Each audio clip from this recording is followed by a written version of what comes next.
So welcome everybody to today's bird of the day. And I mentioned that today's bird of the day would have something to do with the game I'm going to be playing, which is Arizona Sunshine.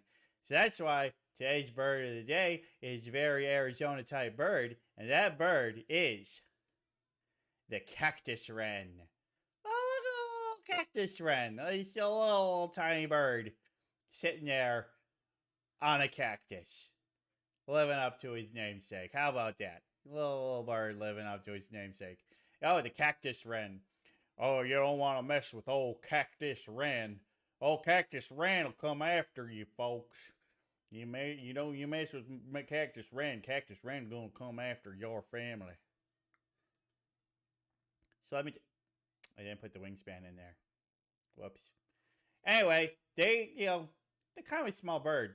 7.1 to 7.5 inches long, and a lot of that is tail. That's like a 3-inch tail. They're pretty small birds. Wrens are small birds. Pretty small bird. 7.1 inches may sound kind of big, but when you kind of measure that out, it's like from end to tail. Yeah, little tiny birds. The wingspan's probably about, if I had to guess, between 10 and 15 inches. But I actually couldn't find it, and I didn't delete that. So that's my bad. Hi, Lampy.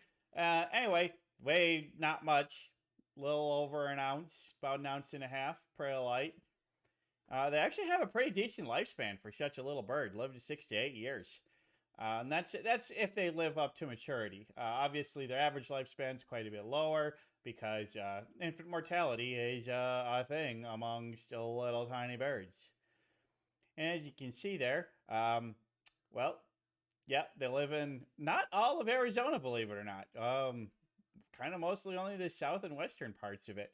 A little bits New Mexico, a good chunk of Texas, into California, Nevada, then whole bunches of Mexico.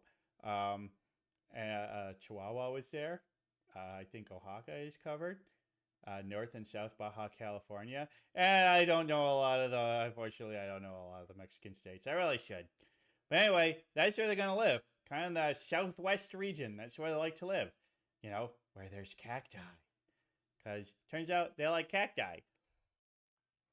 So let me tell you a little bit about them. Actually, let me tell you a little bit about their I'm telling you a little bit about their reproductive ways of going. And I'll play a little video for you. So, you're going to hear how they sound. And you see, good loud sounds. Make a pretty big sound. Yeah. Quite noticeable. Well, I'm wagging his tail there. That's pretty cute. So this here is a mating couple. The males and the females look pretty much the same. Not a whole lot of difference between the males and the females of the species. For most of the year, they are going to live in those mating pairs, and they're monogamous. They're going to stick with each other. They don't mate necessarily for life, but they generally stick with one mate if they can. But then in the breeding season, they're going to live in family groups. So when the babies are still pretty young, they're going to stick around with their parents for, a few months after they're born. And I like to build their nests in the crooks of where, like, arms of cacti come out, in small little areas where they can get a little nest in there. And it's going to be a nice, safe place because the thorns of the nest actually help protect them from bigger predators. 4 to 5 eggs per clutch.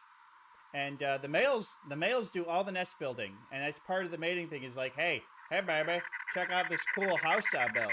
And she'll be like, ooh, I love a handyman. And then she'll mate with him. And then she'll do all the incubating, and he'll feed her while she's incubating. And while she's also incubating, he will build the second nest. And the second nest is not for putting eggs in, but for living in year-round. Because turns out having a nice roost inside of a cacti is a pretty safe place to rest and roost. Pretty smart. And once the babies are born, both mom and dad are going to be feeding the babies. So, good dads. Real good dads. Build a home. Make sure the wife's taking care of her. She's taking care of the eggs and feeds the babies. Good parents.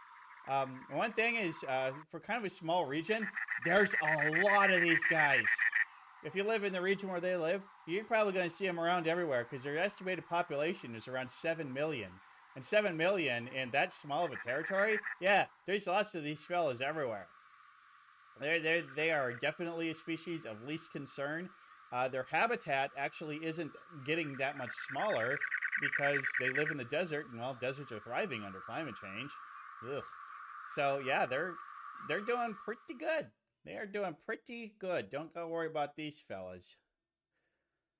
Look at them. They're very pretty. I love that speckled color. Real pretty speckly colors. Which, of course, that does help them blend in with sand and dirt. Very smart. Now, these guys, they may be small. They ain't afraid of nothing. They're just going to be foraging and hanging out right on top, right in the open. They're, they'll walk right up to humans. These are fierce little guys. They're just going to be, they're like, I'm going to go do my thing, and I'm going to do my thing wherever I want to do my thing, and you can't stop me from doing my thing. That's what they do.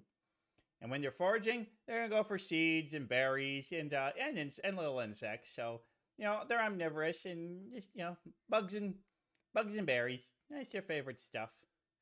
They have kind of a brutal thing though when they're feeding the babies. They love grasshoppers. Grasshoppers are one of their favorite things, but they will like literally hold the grasshopper down and pull its wings off, and then feed it to the child, and so the child can more easily eat it without it trying to fly away.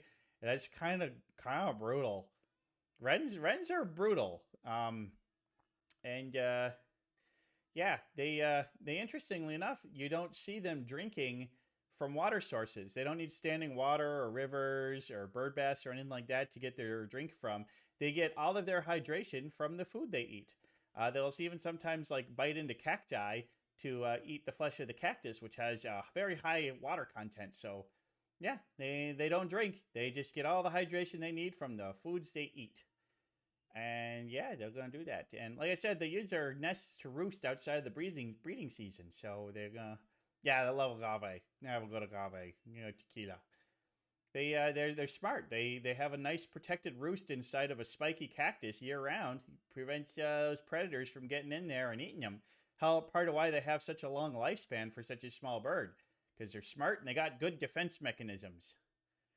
But the thing is, these guys, they're territorial. They're like, this cactus, and everything within like 50 feet of it is my spot. This is my spot. You can't come in my spot. You can come in my spot. We're gonna dive bomb you. We're gonna swoop you. We're gonna come after you. We're gonna get you. We're gonna get you good. Oh, I want to make this cactus my spot. Oh, but that next cactus over, or that little tree over there, has got another nest. Well, we're just gonna go ahead and we're gonna destroy that nest. They'll do that. They just destroy the nest of other birds to just be like, hey, I want this territory. This is my spot. This is my spot. You can't have this spot. And even though you built your nest first, I don't care. I'm going to take you out. I'm going to take you out. I'm going to grab your nest. I'm going to rip it apart. And I'm going to be a little jerk bird. That's the thing is, these guys got short guy syndrome. They may be small, but man, wrens are vicious birds. Whether it's the house wren or the cactus wren, man, wrens are just vicious little guys. They just like they take over their territory and they don't give a crap about nobody else. Mean little birds. Mean little birds.